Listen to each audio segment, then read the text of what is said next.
It's the first ever Knotfest Finland, and I have got the one and only Sid sat right here with me. Hello. How do you do? How's it going? So good, and so good to sit down with you right now because, oh man, I've got so many questions to ask you. I've been like storing them up. But the first one, I saw this great interview with Corey where he was blowing up about your mask and animating the mask on stage. What was the thought process behind that? Because that's genius. The new stuff I actually had made, it was ready to go about 3 years ago. But, Wow. I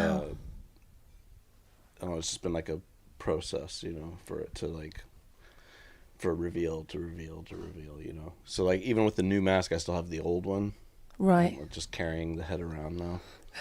And it's funny because now that I'm carrying it around, people notice that it mimics Corey. Yeah. And not as many people noticed when I was wearing it that it was doing that. Wow. And now that I'm carrying it around, everyone's like, oh, it's mimicking Corey. And it's like, it's singing and talking and like whatever with him. So, I don't know. It's just funny to see it like in magazines and stuff. With them now it's animated. And I'm like, no, it's always been animated, Oh, right, because I was going off the magazines, and I was going to ask you if you're planning on doing more animatronics and more. Yeah, I mean, it would be my second one that I've had with the band. The first one was like a robot face. Yeah. And then that was on All Hope Is Gone, I believe. And it had some moving bits or whatever that was controlled elsewhere. But, but the new one, I don't know, it's just, it's kind of, I don't know. I look at humans very weird. We're kind of like robots in a sense, but we're like organic, right? Yeah. But, so it's this transition of like the creator sort of thing. It's like it's disassembling the original piece by piece. Now it's just a head, right? And yeah. It's like finally shedding away, and like little hints along the way with different masks from different albums, as well. You're able to intertwine them all together in a sense, but it's I don't know, sort of like that we're just like ghosts, we're like these spirits, and we can just kind of inhabit what material we want, So No, that's cool, and I hear you with that. So, like, what is your process when you're sitting down? And it's a new cycle and you have to design a new mask. What is the process for you? Oh, I don't know. It's just kind of where I'm at, in my life, I guess, and the things I'm interested in, and the way that, the planet's moving forward in time with how the people are evolving and everything. So a lot of that kind of goes into it. So I don't know. It's just it's otherworldly, right? It's like harnessing the possibilities of the future. So I try to expose that in little hints within the masks themselves of the futures we're heading towards. Do you have one in particular for this current mask that you can tell us about? It's kind of stuff that unveils later. 'Cause it's ahead of the curve, you know what I mean? Yeah. So it's like, what I do like about the new one is that there's several looks to it. So there's like 3 looks to it, basically. There's 3 different faces for it, and I'm able to I don't know, transform them during the show. I can I dip down real quick and I switch the face out, but I'm always wearing the same core piece though, so I don't actually take the mask off when I change the faces. I can change the faces but still be wearing the mask. That's so cool. The intricacy on this is amazing. Even if someone saw me changing the face, yeah, they wouldn't see like my face. I would still be wearing a mask while changing the other piece out. Even though I still go down or hide when I change the face, if someone were to catch a glimpse of it, they would actually just be going like, whoa, wait a minute, he's changing mask, but he's still wearing a mask. Yeah. Wow. That's so cool. Yeah, it's the first one's really that I come out with is really tough. The eye holes are like the size of pencils. And wow. It's like my face isn't right up against it. It's hangs out in front of my face quite a bit, and so I can actually only see like these two little pinholes for the first couple songs. Wow. So when I'm running down the stairs and running back up and whatever, I can actually only see like a dot, you know, like these dots on the table. If I smudge my finger down on there, that's the amount of real estate that I'm seeing in front of me. Take a moment to appreciate, if you're watching this right now, running around only able to see dots whilst there's fire absolutely everywhere. And you are someone who's, I mean, you've injured both your knees a few months ago. They're injured right now, actually. I have a torn meniscus in the left and then multi-angular torn meniscus in the right, which means it's like a web of tears. So I've been, there's rehab stuff and injections from blood work and just things I'm doing to try and fix the situation, you know. And for now, I'm still performing on the injured knees. Wow. But so for me, I've had to recalibrate the stage show for myself a little bit so that I'm not straining my legs as hard. So normally I'm like everywhere. Yeah. You know, and obviously if you know the history of the band, I used to jump off, you know, balconies and your speaker heels. stacks, and I broke both my heels. So it's really tough for me not to do as much as I'm used to doing, but until I can fix my body, the robot. Yeah. The robot meat suit. Yeah, it'll keep going though. That's why I was like, human bodies are crazy, man. It's like there's always, you know, logistics that would keep you from being able to repair your own body, I guess. But there's a huge thing in using your mind to help the body. It's like you give up control, and whatever your higher power is, whatever it is, you know, it's like whether it's religion or an alien or whatever you think is going on, when you give up control and you actually believe that it'll work, it works. Is that how you stop yourself getting scared? I guess. I don't know. I don't think about that so much. Just that, I guess maybe that's a big part of it, you know, just someone else is kind of at the wheel, you know what I mean? So, yeah. But that you can also use to like repair your body.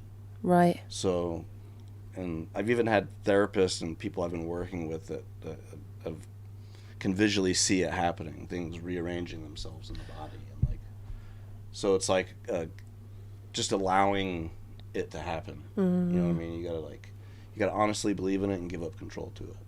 And that's a big thing with the shows too. So like when I broke my heels, I finished the show on my feet.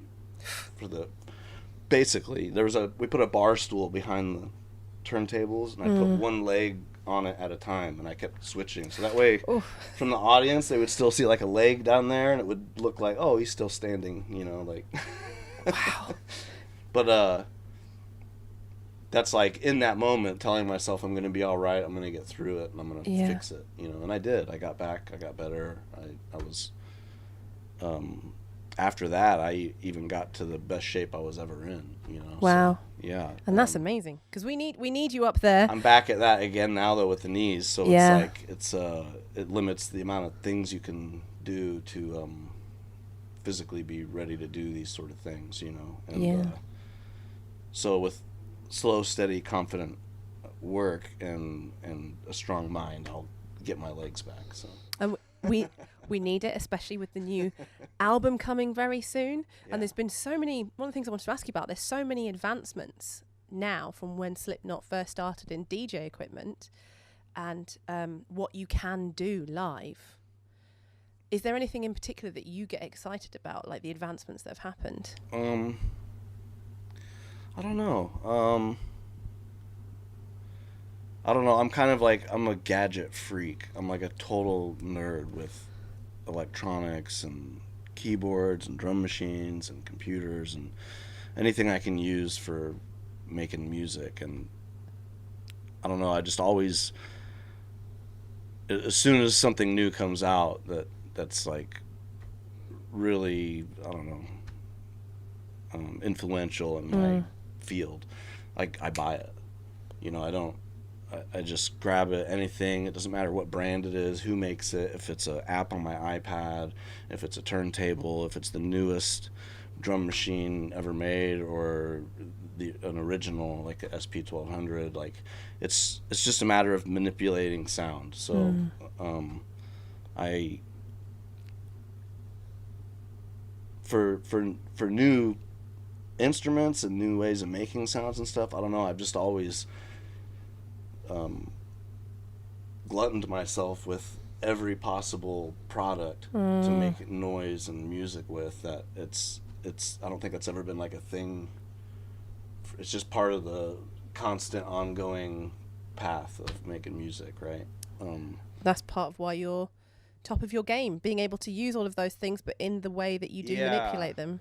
What I don't know, I get excited for like the new things, you know what I mean? Like walking around with the head, you know, and seeing how people are reacting to it and finding new ways to bring it to life more, you know what I mean? And just different, you know, ways of the band evolving, you know what I mean? Because obviously I'm not going to be jumping off any like 30-foot balconies. No. You know what I mean? So being able to reinvent yourself and do something new, but then keep that same energy is like, that's what I look forward to. I think that was like David Bowie was like amazing with that. You know, he was constantly reinventing himself, but it was always his energy. You know, you were coming to a Bowie show. Yeah. You know, so I don't know. That's what I get excited about is the evolvement of the live show, and that it's still exciting for everyone, even though a lot of the aspects have changed. You know? Well, one of the things I wanted to ask you about before you go is you've been in the news a lot recently. Congratulations. Thank you. About to become a dad with Kelly. Yeah. How do you... Because I don't know you, we've not met before, but you seem like quite a private person in many ways. How do you find it, like, being all over talking about...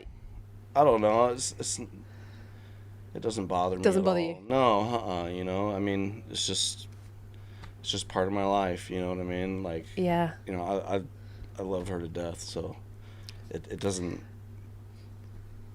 I don't know, nothing. It's just the path I'm meant to be on, so there's no awkwardness about anything like that. It's like it was just always happening, you know.